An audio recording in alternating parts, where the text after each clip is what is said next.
Shiva news चॅनलमध्ये आपल्या सर्वांचे सहर्ष स्वागत। चला तर पाहूया आजच्या काही घडामोडी। पोलीस वाहनात एका कॉन्स्टेबलने स्वतःच्या छातीत गोळी झाडून आत्महत्या केली।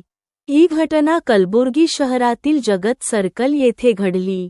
शिवकुमारचे वडील शरणप्पा मावनूर CAR कॉन्स्टेबल यांनी आत्महत्या केली। हे शिवकुमार जेवर्गी तालुक्यातील नरीबोला गावचे रहिवासी आहेत। कारमधून 303 रायफलने स्वतःच्या छातीत गोळी झाडून आत्महत्या केली। आज मुख्यमंत्री शहरात असल्यामुळे शिवकुमार इतर पोलीस अधिकाऱ्यांप्रमाणे सुरक्षा कर्तव्यावर होते। शहर पोलीस आयुक्त पाहणीसाठी घटनास्थळाला भेट देतात। आत्महत्येचे नेमके कारण समजू शकले नाही। शिवा न्यूजसाठी शिवानंद वसेदार। चॅनेलला लाईक व सबस्क्राईब करायला विसरू नका। बेल आयकॉन क्लिक करा।